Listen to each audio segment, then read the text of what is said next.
ದೊಡ್ಡ ಮನುಷ್ಯನಾಗೋದು ದೊಡ್ಡದೇನಲ್ಲ, ಆದರೆ ಒಳ್ಳೆಯವನಾಗೋದೇನಿದೆಯಲ್ಲ ಅದೇ ದೊಡ್ಡದು. ಎಲ್ಲರೂ ಹೇಗಿದ್ದೀರಾ? ಈ ವಿಡಿಯೋ ತುಂಬ ಇಂಟ್ರೆಸ್ಟಿಂಗ್ ಆಗಿರೋದ್ರಿಂದ ವಿಡಿಯೋ ಸ್ಕಿಪ್ ಮಾಡದೆ ಕೊನೆವರೆಗೂ ನೋಡಿ. ಯಾರು ನಮ್ಮ ಚಾನಲ್ ಫಸ್ಟ್ ಟೈಮ್ ನೋಡ್ತಿದ್ದೀರಾ ಲೈಕ್ ಮಾಡಿ, ಶೇರ್ ಮಾಡಿ, ಸಬ್ಸ್ಕ್ರೈಬ್ ಮಾಡಿ, ಪಕ್ಕದಲ್ಲಿರುವ ಬೆಲ್ ಐಕನ್ನ ಪ್ರೆಸ್ ಮಾಡಿ. ಈ ವಿಡಿಯೋಗೆ ನಾನು 5000 ಲೈಕ್ಸ್ನ ಟಾರ್ಗೆಟ್ ಮಾಡ್ತಾ ಇದ್ದೀನಿ. ಎಲ್ಲರೂ ರೀಚ್ ಮಾಡ್ತೀರಲ್ವಾ? ರೀಚ್ ಮಾಡೋದಕ್ಕೆ ಸಹಾಯ ಮಾಡಿ. Let's start video. ಇಂದು ನಾವು ಮರಿಬೇಡಿ, ನಿಮ್ಮ ಜೀವನವನ್ನು ಸಂಪೂರ್ಣವಾಗಿ ಬದಲಾಯಿಸಬಲ್ಲ ಒಂದು ಶಕ್ತಿಶಾಲಿ ವಿಷಯದ ಬಗ್ಗೆ ಮಾತನಾಡಲಿದ್ದೇವೆ. ನೀವು ಪ್ರತಿದಿನವೂ ರಾತ್ರಿ 3 ರಿಂದ 5 ಗಂಟೆಯ ನಡುವಿನಲ್ಲಿ ಎಚ್ಚರವಾಗಿ ಟಾಯ್ಲೆಟ್ಗೆ ಹೋಗ್ತಾ ಇದ್ದೀರಾ ಎಂಬುದನ್ನ ಸಹಜ ಶಾರೀರಿಕ ಕ್ರಿಯೆ ಅಂತ ನೀವು ಅನ್ಕೋಬೇಡಿ. ಇದು ಬಹು ಶಕ್ತಿಶಾಲಿ ಆತ್ಮಶಕ್ತಿಯ ದೈವಿಕ ಸಂವೇದನೆಯ ಅಥವಾ ನಿಮ್ಮ ಆಂತರಿಕ ಜಗತ್ತಿನ ಎಚ್ಚರಿಕೆಯ ಸಂಕೇತ ಆಗಿರಬಹುದು. ಹೌದು, ಈ ಸಮಯಕ್ಕೆ ಸ್ಪಿರಿಚುವಲ್ ವಿಂಡೋ ಅಂತ ಕರೀತಾರೆ. ಇದು ಭೌತಿಕ ಜಗತ್ತಿನಿಂದ ಆತ್ಮಶಕ್ತಿಯ ಜಗತ್ತಿಗೆ ಬಾಗಿಲು ತೆರೆಯುವ ಸಮಯ. ಇದು ಸಾಮಾನ್ಯವಾಗಿ ನಿಮ್ಮ ಆತ್ಮ ದೇವರ ಸಂದೇಶ ಸ್ವೀಕರಿಸಲು ತಯಾರಾಗಿರುವ ಕ್ಷಣ ಆಗಿರಬಹುದು. ಈ ಸಮಯದಲ್ಲಿ ಉಂಟಾಗುವ ಜಾಗೃತಿಯ ಕಾರಣಗಳು ಹಲವಾರು ಇವೆ. ಪ್ರಥಮವಾಗಿ ನಾವು ತಿಳ್ಕೊಳ್ಬೇಕು, ಚೀನೀಯ ವೈದ್ಯಶಾಸ್ತ್ರದ ಪ್ರಕಾರ ಪ್ರತಿ ಅಂಗಕ್ಕೆ 2 ಗಂಟೆಗಳ ಶಕ್ತಿಯ ಕಾಲಾವಧಿ ಇದೆ. ಅದರಲ್ಲಿ ರಾತ್ರಿ 3 ರಿಂದ 5 ಸಮಯ ಲಂಗ್ಸ್ ಅಂದ್ರೆ ಶ್ವಾಸಕೋಶಗಳ ಸಮಯ. ಈ ಶ್ವಾಸಕೋಶಗಳು ದುಃಖ, ನೋವು, ಉಸಿರಾಟದ ಸಮಸ್ಯೆ ಹಾಗೂ ನಮ್ಮ ಆಧ್ಯಾತ್ಮಿಕ ಶುದ್ಧತೆಗೆ ಸಂಬಂಧಪಟ್ಟಿದೆ. ಆದರೆ ಇಲ್ಲಿ ದೈಹಿಕ ಕಾರಣಗಳು ಇರಬಹುದು. ಮಧುಮೇಹ, ಜಲಪಾನ, ಹೆಚ್ಚು ಕುಡಿಯುವುದು, ತೊಂದರೆಯ ಕನಸುಗಳು ಅಥವಾ ಊಟದ ಸಮಯದ ನಂತರದ ಬದಲಾವಣೆಗಳು ಕೂಡ ಕಾರಣ ಆಗಿರಬಹುದು.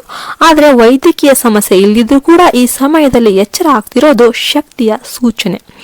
ಇದು ನಿಮ್ಮ ಆತ್ಮದ ಜಾಗೃತಿ ಕಾಲ. ನೀವು ಹೆಚ್ಚು ಆಧ್ಯಾತ್ಮಿಕರಾಗ್ತಾ ಇದ್ದೀರಿ ಅಂತ ಅರ್ಥ.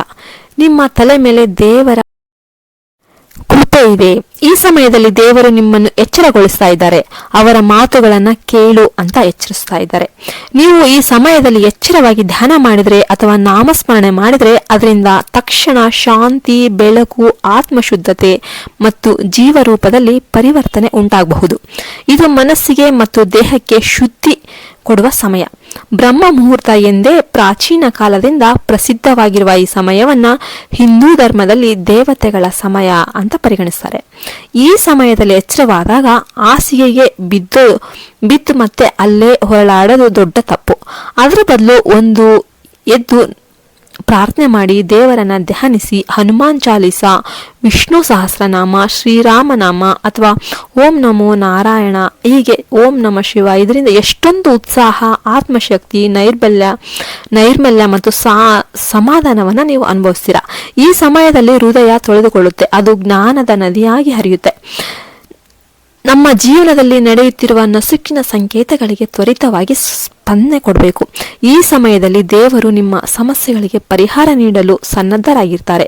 ಆದ್ರಿಂದ ಈ ಸಮಯದಲ್ಲಿ ನಿಮ್ಮ ಉಸಿರಾಟವನ್ನ ಗಮನ ಕೊಟ್ಟು ನೋಡಿ, ನಿಧಾನವಾಗಿ ಉಸಿರಾಡಿ. ನಮ್ಮ ಆತ್ಮದ ಒಳಗಿನ ದ್ವಾರಗಳೆಲ್ಲ ತೆರೆದು ದೇವರೊಂದಿಗೆ ನೇರ ಸಂಪರ್ಕ ಸ್ಥಾಪಿಸಲು ಸಿದ್ಧವಾಗಿರುವುದು ಈ ಸಮಯ. ಇಲ್ಲಿ ಇನ್ನೊಂದು ಸಂಗತಿ ಮುಖ್ಯ. ಈ ಸಮಯದಲ್ಲಿ ಕೆಲವು ದುಷ್ಟಶಕ್ತಿಗಳು ಕೂಡ ಶಕ್ತಿಶಾಲಿಯಾಗಿ ಕಾರ್ಯನಿರ್ವಹಿಸುತ್ತವೆ. ಅದಕ್ಕಾಗಿಯೇ ಕೆಲವರು ಈ ಸಮಯದಲ್ಲಿ ಕನಸುಗಳಲ್ಲಿ ಕಿರುಕುಳ, ಆತಂಕ, ಬೆದರಿ ಎದ್ದೇಳುವ ಒಂದು ಪರಿಸ್ಥಿತಿ ಕೂಡ ಅನುಭವಿಸ್ತಾರೆ.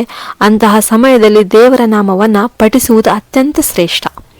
ಹನುಮಾನ್ ದೇವರ ಶ್ರೀರಾಮ ಜಯ ರಾಮ ಜಯ ಜಯ ರಾಮ ಎಂಬ ನಾಮದಿಂದ ಪ್ರಾರಂಭ ಮಾಡಿ, ನಂತರ ಓಂ ಹನುಮತೆ ನಮಃ ಜಪ ಮಾಡಿ. ಇದರಿಂದ ನಿಮ್ಮ ಸುತ್ತಲಿನ ಎಲ್ಲ ನಕಾರಾತ್ಮಕ ಶಕ್ತಿ ಮಾಯವಾಗುತ್ತೆ.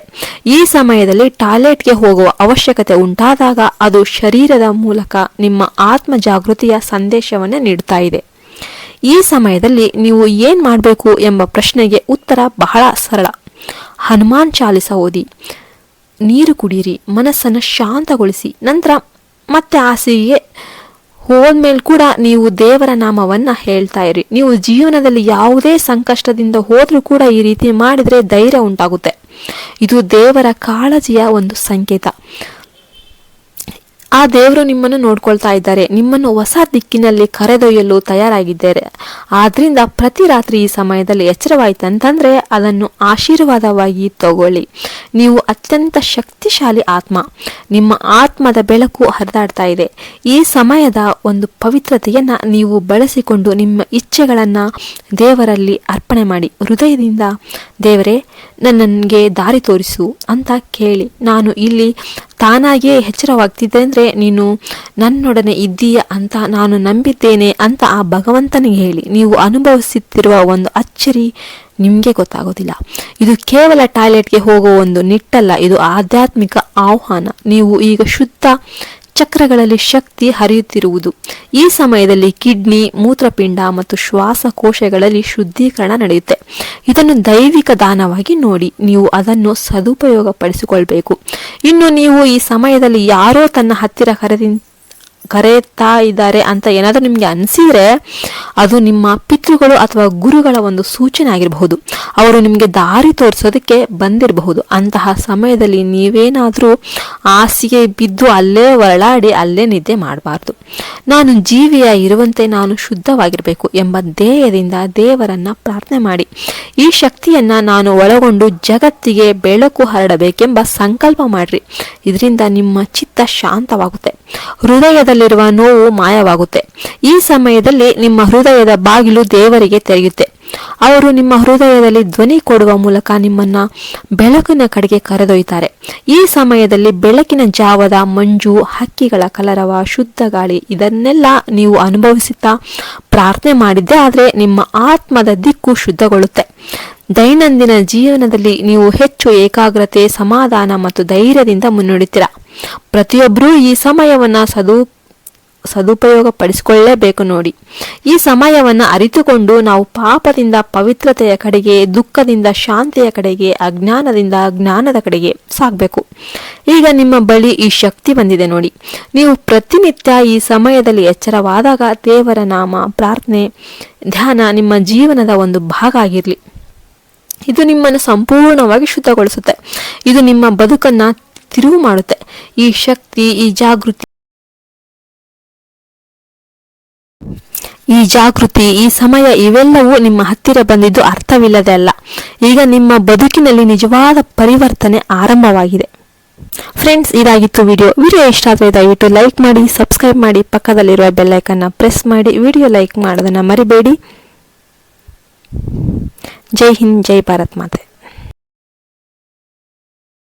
ಶ್ರೀ ಕಾಳಿಕಾ ದುರ್ಗಾ ಜ್ಯೋತಿಷ್ಯ ಪೀಠಂ, ಪ್ರಧಾನ ತಾಂತ್ರಿಕ್ ಮಂಜುನಾಥ್ ಭಟ್. ನಿಮ್ಮ ಸಮಸ್ಯೆಗಳಾದ ಪ್ರೀತಿ, ಪ್ರೇಮ ವಿಚಾರ, ಇಷ್ಟಪಟ್ಟವರು ನಿಮ್ಮಂತಾಗಲು, ಸ್ತ್ರೀ ಪುರುಷ ವಶೀಕರಣ, ಪುರುಷ ವಶೀಕರಣ, ಮಾಟ ಮಂತ್ರ, ವಾಮಾಚಾರ, ಗಂಡ ಹೆಂಡತಿ ಕಿರಿಕಿರಿ, ಗಂಡನ ಪರಸ್ತ್ರೀ ಸಹವಾಸ ಬಿಡಿಸಲು, ಮದುವೆಯಲ್ಲಿ ತೊಂದರೆ, ಸಂತಾನದಲ್ಲಿ ತೊಂದರೆ, ಅತ್ತೆ ಸೊಸೆ ಜಗಳ, ಅಣ್ಣ ತಮ್ಮಂದಿರ ಕಲಹ, ಡೈವೋರ್ಸ್ ಪ್ರಾಬ್ಲಮ್, ಕೋರ್ಟು ಕಚೇರಿ ವಿಚಾರ, ಇನ್ನು ನಿಮ್ಮ ಯಾವುದೇ ಸಮಸ್ಯೆಗಳಿದ್ದರೂ ಚಿಂತಿಸಬೇಡಿ. ಕೇರಳ, ಕೊಳ್ಳೇಗಾಲ ಹಾಗೂ ಕೋಲ್ಕತ್ತಾ ಕಾಳಿಯ ವಿಶಿಷ್ಟ ಪೂಜಾ ಶಕ್ತಿಗಳ ಮೂಲಕ 100ರಷ್ಟು ಪರಿಹಾರ ಮತ್ತು ಉತ್ತಮ ಮಾರ್ಗದರ್ಶನ ನೀಡುತ್ತಾರೆ. ಹಿಂದೆ ಕರೆ ಮಾಡಿ 9591362444 9591362444